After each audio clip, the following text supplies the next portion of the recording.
Hey everyone, and welcome back to another episode of the Auto Accident Attorneys podcast. I'm your host at Attorney Ali, managing partner of the Auto Accident Attorneys Group. This podcast is all about diving deep into the stories, experiences, and insights that shape the world of accidents, injuries, and law. Whether you're here for inspiration, information, or just some good conversation, you're in the right place.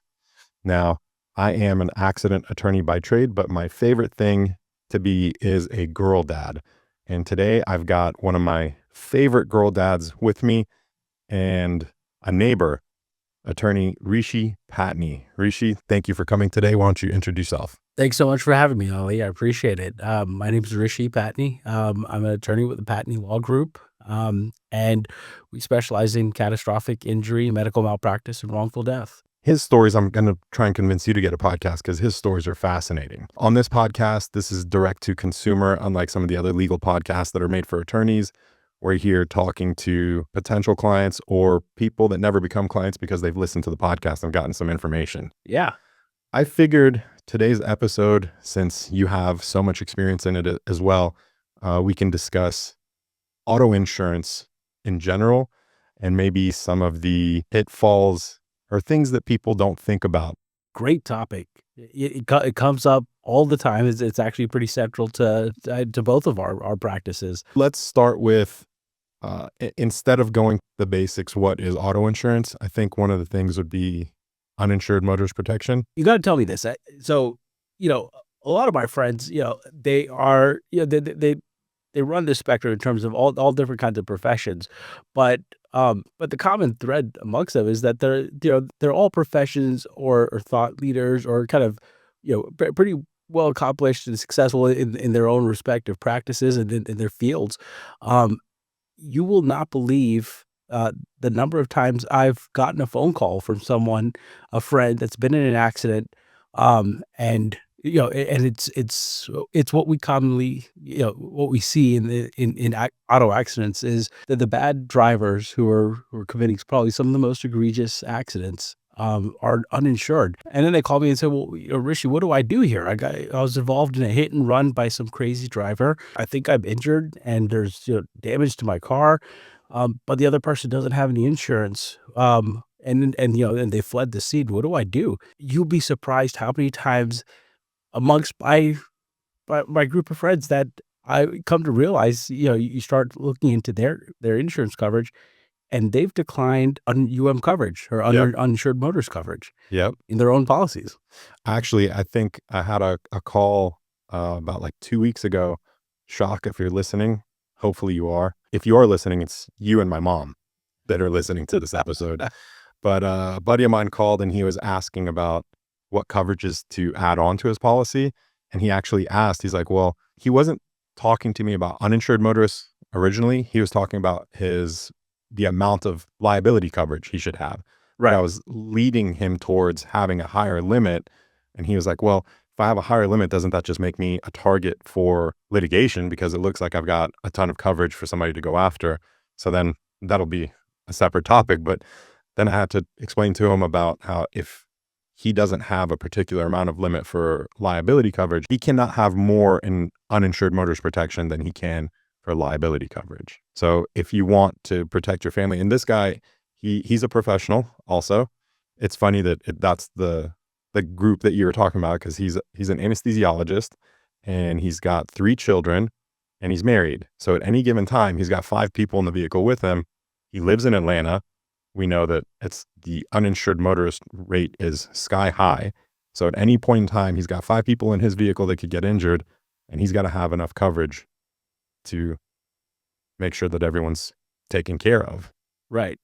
He was asking me about how much coverage he should have. How do you approach that? Normally when I ask about, how did you as a professional get to when deciding on your insurance coverage, you're setting it up, and whenever your policy renews, your agent's going to send you, hey, here's the quotes I'm going to send you for renewal, and what leads you to tell me your thought process in declining coverage. And I think in most people's minds, if you don't see the auto accident space regularly, I think that the notion for most people is that this is coverage for the very rare occurrence that the person um, that hits me, or the at-fault driver that hits me, is going to not have insurance coverage, and they look at it as a very anecdotal, rare chance that is mitigated, or Right. so rare because state law requires everyone to have insurance. And so I think the assumption is that the likelihood of being in an accident, overall is not that common, thankfully. But even in that rare occurrence, it's a much lesser chance that the person's not gonna have insurance. And I think that that's a pretty big disconnect for that we realize is not true. We see accidents being caused by, the type of drivers that be at fault in these accidents. The less careful, less safe, reckless drivers are not gonna be the ones that have the foresight to go secure anything, even if they do have insurance coverage, it's very rarely gonna be above the state minimum, which is $25,000. If they even have that, that's a great point. If they even have that, correct. And this is something that they assume that, well, if they have that, well, then I'm okay. But I don't think my car now is gonna be worth over $25,000. Well, the reality is bodily injuries, is a component of that. And so you can have, I know some policies you could split, property damage and bodily injury, Right. but but they assume, well, that's all I need it for. And if they have the state minimum, then I'm okay. How many times have you seen where a minimum limits policy is often a challenge in a case to getting your clients compensated? Oh, I at least half, at least. But, we do a lot of cases, right? Right. Unlike in the med mal world where it's a handful, we're doing hundreds, if not 1,000 per year. So 50% of that is huge. Right. It is an absolute monster of a problem that nobody thinks about until they're in that situation, which is why I think the information in this podcast will be helpful. Hopefully somebody listens to this and takes a piece of advice and looks at their policy and decides to add it on. Everybody listen to Ali, get coverage. It's insurance to protect you, right? Your liability coverage protects your assets when you are at Right. fault, and somebody else is pursuing the claim. So you think of this, your coverage, right? And I don't know if this is a good rule of thumb or a way of thinking about it, but your liability coverage protects your property and your assets, and your coverage actually protects you and your loved ones. That's exactly the way to approach it. Everyone has to have valid insurance in order to get registration, right? At the end of the year, on your birthday, usually if you own your car in your own personal name, you got to register your vehicle to get that little sticker on your tag. You have to show that you've got valid insurance. That's just to show that you're protecting other people if you cause damage. But really, for the professionals that we were talking about, people, your friends that call you, the insurance that they should have is to protect their own assets. Another anecdote, I'm getting far away from but I'm going to come back, but I think that this point is actually important to make because it really happened. Back in California, one of my close buddies who I took the bar exam with, his brother is a cardiologist. His wife accidentally hit their neighbor's daughter on her bicycle as she was pulling into the driveway. The daughter suffers a TBI. He calls me. He's in a panic. He doesn't know what to do. He's like, I've given them my auto insurance and they said they're not going to accept that. I was like, well, yeah, of course they're not going to accept it. So long story short, what ended up happening is they settled out of court and he had to come out of pocket, several hundreds of thousands of dollars. He came out of pocket and paid for it. But that happened because he did not carry adequate amount of liability coverage to protect his assets when he causes damage to someone else. So this might be a good segue for the portion. When we're talking about liability limits, we're talking about the amount of insurance protection, and that is the best way for you to think about it, is the protection that you have to protect your assets from liability when you cause damage to others. Right. I think that's probably the best way I could explain it. And the portion, the uninsured slash underinsured motorist portion. Rishi, what you were saying about the type of person that is typically not adequately covered, I use that anecdote all the time. My cousin's son is judgment proof. I will tell you, he caused a pretty catastrophic accident through an intersection, and he actually calls me from the hospital, and he's worried about what's going on.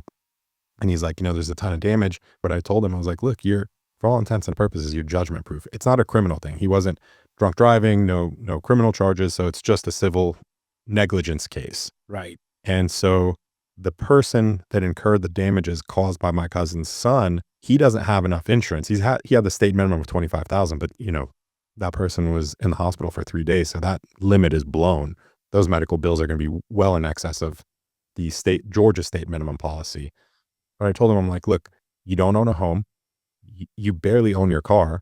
You have no assets. No plaintiff's attorney who earns contingency fees is going to pursue a civil case against you where their fee is based on the amount of recovery that they can get.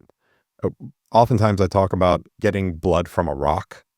There you go. Right? Yeah. Like you can't get blood from a rock. So if you don't have money, if I sue you and I win, I'm just going to have a piece of paper that says I win X amount of dollars. I can't actually recover that. So plaintiff's attorneys that work on contingency, they get what, like a third of the piece of paper that shows the judgment amount. If you spent, if you built your practice around ignoring insurance coverage and just going after everyone for the full value of a claim, how long do you think you'd be open? Oh, well, I definitely wouldn't have a podcast studio. That's for sure. I agree. I'd barely have a laptop. So then I think the natural question that people would ask is, okay, well, if that's a good thing, well then why should I go buy more liability coverage? Why don't if outside of your limits, if you're judgment proof, what causes some what types of people really ought to consider really increasing their liability limits? What are the considerations that people should take into account? Right. Great question. I know you're setting me up. So I appreciate that. But people with assets, my cousin's son, for example, I was talking about just now, I would not recommend for him to go out and change his policy from the state minimum to, $250,000 because he doesn't have $250,000 of assets to protect. So you have to look at your own personal financial scenario. How much equity do you have in your home? How much do you have in liquid assets? What would be the opposite of judgment proof? Deep pocket? Deep pockets, yeah. An easy target, Yeah. right? So when you cause an auto accident, if you're at fault, we refer to you as the defendant. Right. So plaintiff's attorneys are always looking for a defendant with deep pockets. That's why your specialty has tended towards med mal, because we're talking about hospitals and physicians, and and typically, they don't have any state minimum requirements, but when you're looking at insuring your business as a physician, or a hospital is looking at insuring its operations, we're not talking about hundreds of thousands of dollars. We're talking about millions of dollars. Absolutely. Tens of millions of dollars. Right. In coverage. But that example kind of exemplifies, when you've got that much in terms of business operations to protect, they are getting that much in liability coverage. Why? And the same calculus, ought to kind of drive the decision making for personal auto coverage as well, right? Is that if you have these assets, or you are in a profession, if you're a licensed professional, a doctor, a physician, architect, engineer, or you live, or the value of your home is fairly significant. Nowadays, everybody can jump onto Zillow or Redfin and figure out what the value of your home is if they know your address. Right. You won't be able to portray yourself as judgment proof. It'll be pretty quickly known.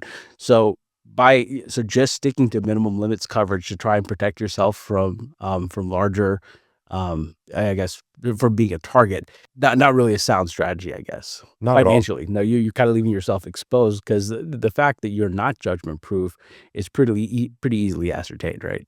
Yeah, especially with all the asset searches that we as plaintiffs attorneys run. Sure. We get that data pretty quickly. If you're a defendant, and again, if you cause an accident, you're going to be a defendant. Know that if you've got deep pockets, you're going to want insurance coverage to protect your assets so that you don't have to come out of pocket to pay them. The conversation I'm having with my anesthesiologist buddy, I told him the amount of auto insurance that I think he should get. And then I also told him he should add on umbrella coverage as sort of like a blanket $1 million policy. Umbrella coverage is it's nominal in fees. Again, if you don't have assets, something like that doesn't make sense for you. And maybe you do become a target for litigation if there's an unscrupulous plaintiff's attorney involved. Not us. We don't know any of those guys. None of those. Yeah, they don't exist in this market at all. But you could possibly be a target for litigation if you have that unnecessarily, if you don't have the assets to protect. But if you've got the assets, you need to protect the assets. And I think that's the best way to think about insurance is this security blanket or like a wall. It makes me think of piercing the corporate veil. Yeah. Sort of. You need a veil between your assets and what you're liable for. So use the insurance as that veil to protect your personal belongings. You're paying premiums to an insurance company that's going to take those premium dollars and invest it and grow shareholder wealth. They've got a ton of assets so that if something happens where you're liable, you're not going to have to go out of your pocket. All of those premiums that you've been paying into the system, like a savings account, that will cover the damages. Now, I've been talking for a minute, but I don't want to forget the point that when we're talking about how much to get for liability limits, how it can relate to uninsured motorist. So Because you're limited to, if you want more coverage, there it is. you need more liability coverage, right? Yeah. If you only want, you can't have minimum limits, $25,000 in liability coverage and expect to be able to get $100,000 coverage. That's an important point. I'll reiterate it. If you're listening in the car, mom, this is for you. If you want to choose an uninsured motorist limit that will protect your family, you have to have at least that much in liability coverage. So the example that you gave, Rishi, was if you have 25,000 in liability limits, you cannot then get 100,000 in coverage. Exactly. Right? And we don't have this issue in California, but in Georgia, there's two types of right? Right. What are those two types of that we get to choose from in Georgia? Add on and reduce by. That's right. So the way add-on works is that if you've got whatever coverage is available, and this, the add-on really comes into play when you've got a question of underinsurance, but Right. or multiple policies. But add-on is basically the full amount of your coverage is added on to the top of available coverage just to increase it. Reduced by is I want at least this much in coverage as a combination of both whatever is available plus my So in that case, whatever your limits are, it's going to be reduced by any available coverage that already exists from the tortfeasor. Right. I did a TikTok video trying to explain this with two separate Big Macs, the reduce by policy. So I showed one Big Mac as the at-fault driver's state minimum of $25,000. Gotcha. And then I have the other Big Mac and I start reducing by, because we got to take, if they have 25,000, assuming you have a $50,000 uninsured, underinsured motorist policy, you have to reduce yours by the number of the bodily liability policy. Right. It was a Big Mac and a double Big Mac. Okay. So the Big Mac was 25 and the double Big Mac was 50. So by the time we got rid of the Big Mac from the second double Big Mac, we were just left with, I think it was like one beef patty and one piece of bread. Yeah. And I explained how you've been paying for a double Big Mac, but because it's reduced by, this is what you're left with. The few dollars cheaper that on the premiums that you save on a reduced by coverage versus add-on coverage, you'll realize it was kind of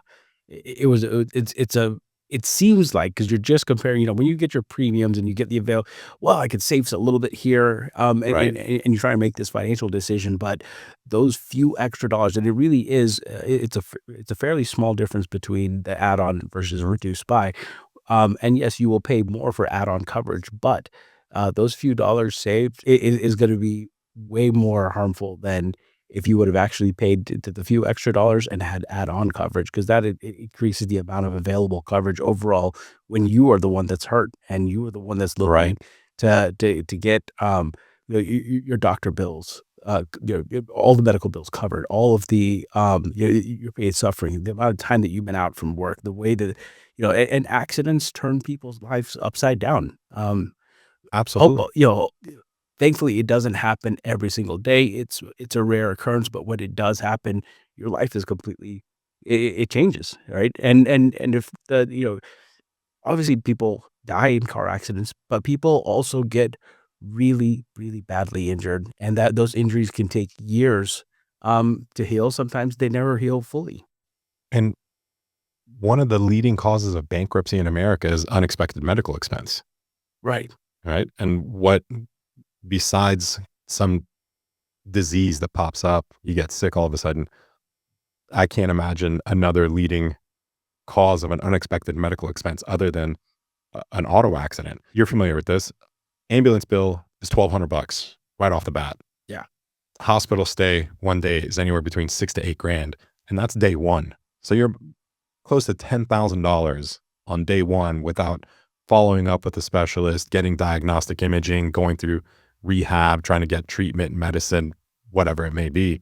That 25,000 isn't much, which is why the uninsured motorist protection is so important Oh, to carry. absolutely. That when medical bills start adding up, when it comes to medical medical treatment, and especially for very serious, life altering injuries, but even for less severe but soft tissue injuries that still cause pain, that still cause discomfort, still prevent you from working, still being, your normal baseline physical self, um, for a period of time, that $25,000 does not go a long way, and it does it goes, even it's even less now than it used to be, but, as the costs of medical care and treatment go up, you know, that $25,000 limit stays the same. It has been the Yeah. same for as long as I can remember, since I've been, since I've been a licensed driver. I think it's always been $25,000,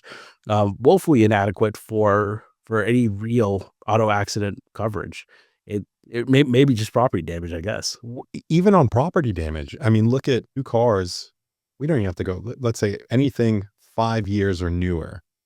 You have a $25,000 car. And that's something we've been seeing on our side a lot is that even on, obviously, we specialize in bodily injury. That's where why you get representation, but we help out on the property damage claims so that our clients can focus on recovery. On the property damage side, we're seeing more and more cases come up where there's not enough insurance coverage to repair or replace the vehicle because the vehicle prices are so much higher than what the state minimum policies are.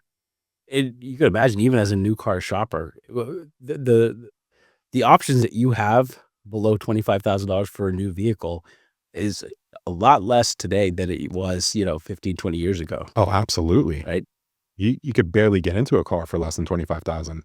Yeah. The combination of all these things, the state minimum requirement that you have $25,000 worth of insurance coverage, the fact that most people just get $25,000 worth of insurance coverage, the fact that I wish I had this stat, how many uninsured drivers Or on the are on the roads in road. Georgia. Yeah. It's well, but the thing is, it's, if you look at it from the perspective of, well, the only time the only examples that we see are when accidents occur. The staggering number of those cases where accidents occur, where the at-fault driver has either state minimum limits or no coverage at all, Yeah. right? It suggests that this is not an anecdotal rare occurrence to have, uninsured or minimum limits insured drivers on the road. I would guess for the next episode, I'm going to do the research and find the number. I'm going to guess that it's 2 out of 5 are uninsured. And I'm going to say 3 out of 5 are underinsured. I And think absolutely. That does not, and I'd be surprised if it's, I wouldn't be surprised if it's actually more than that. But I think, as a conservative estimate, yeah, it's not unreasonable. especially based on our experiences in seeing For sure. when these things happen. Exactly. So that's why this entire episode is geared at trying to educate you as to why you need uninsured motorist protection. Uninsured and underinsured. It's under the same category. So you can use it if the driver was uninsured. You can also use it if they were underinsured. And what's that? What is that difference? When you say underinsured, what are you talking about there? It's when the damages that have been incurred by you are in excess. They total more than how much insurance the at-fault driver had.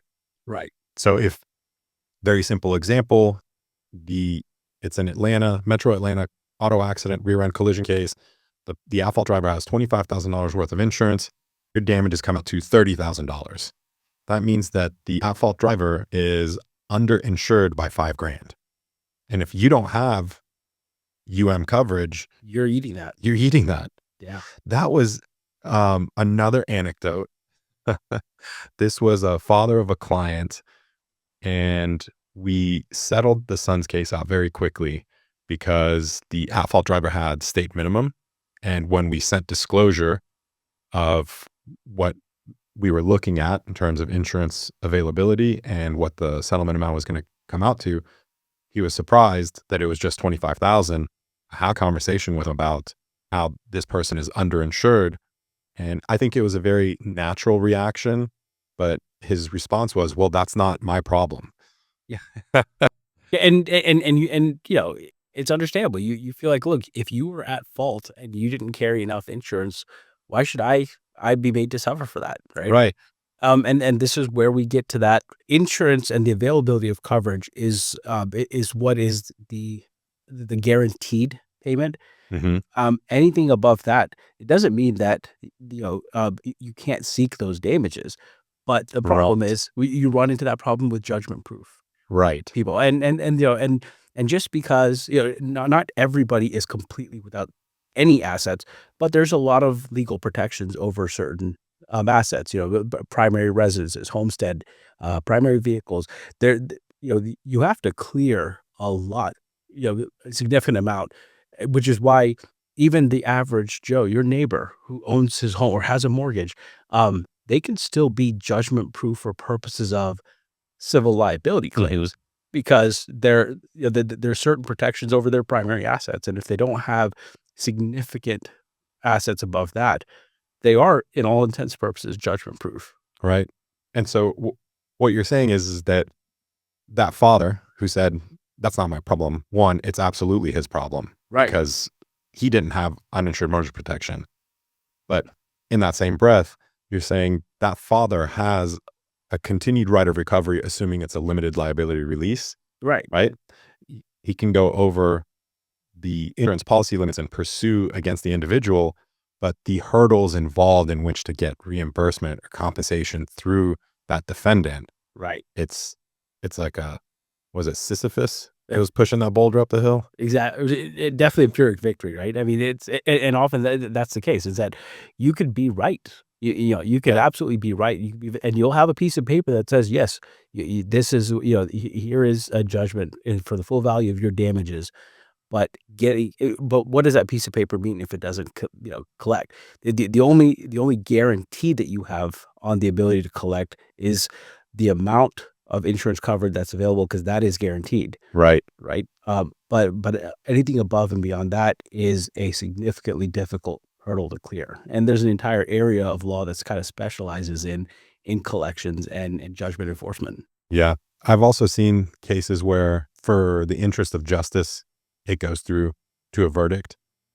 And then you have the garnished wages, right? Right.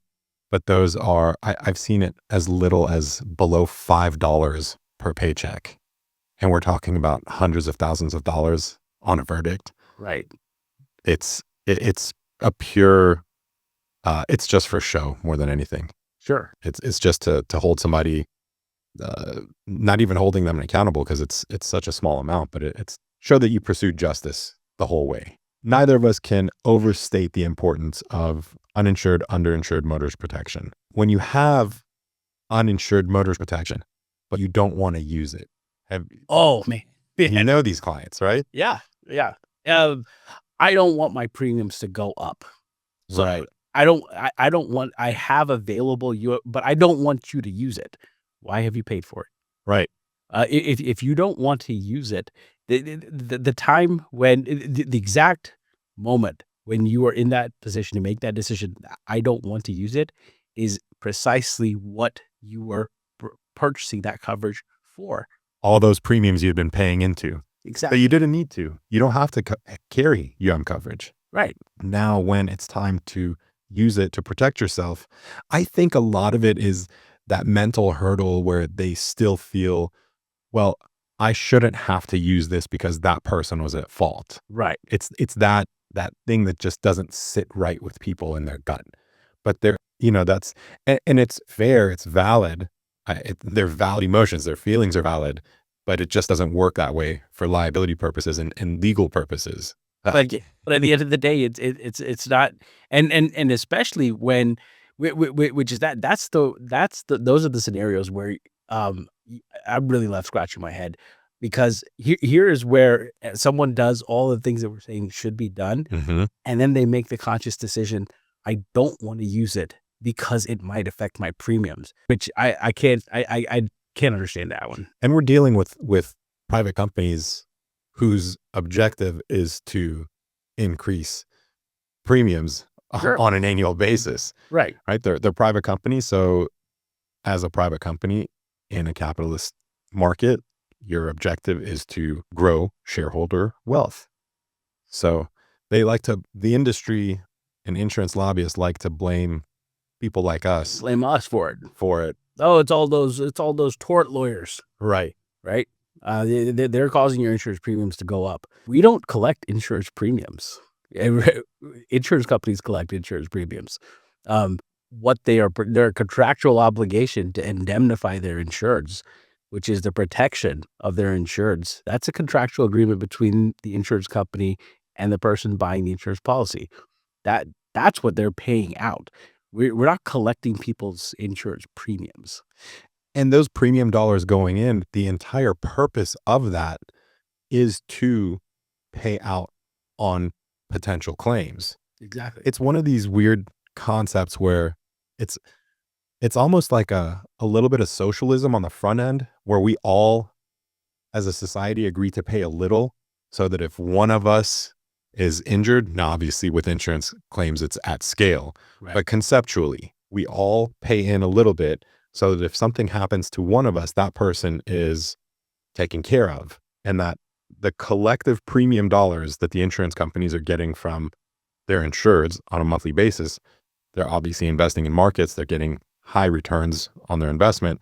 So it's not just that if you and I pay $10 each, there's $20 if one of us gets hurt. That $20 over the course of a year, what's the rate of return going on right now? Right. It's going to grow. That's the biggest issue. I've had conversations with clients where they didn't want to file either on for an uninsured claim or even tap into their underinsured motorist coverage because the damage is exceeded. And I've literally told them if they don't, and not in a mean way, but just to help them, if you never intend on using this product, save yourself some money on a monthly basis. Right. Clip it. Because that's exactly what you're deciding. If I am injured above the available coverage from somebody else, when you choose not to use your coverage, you're saying, "I'm just gonna eat the cost." Yeah, that's exactly right. So you're self-insuring yourself. So then don't buy the coverage and not use it. Right. That's, I don't know if there's necessarily, one is worse than the other. You certainly need the coverage, and everyone should have coverage. Maybe a topic for another day. You talked about umbrella coverage, Right. as an add-on to liability.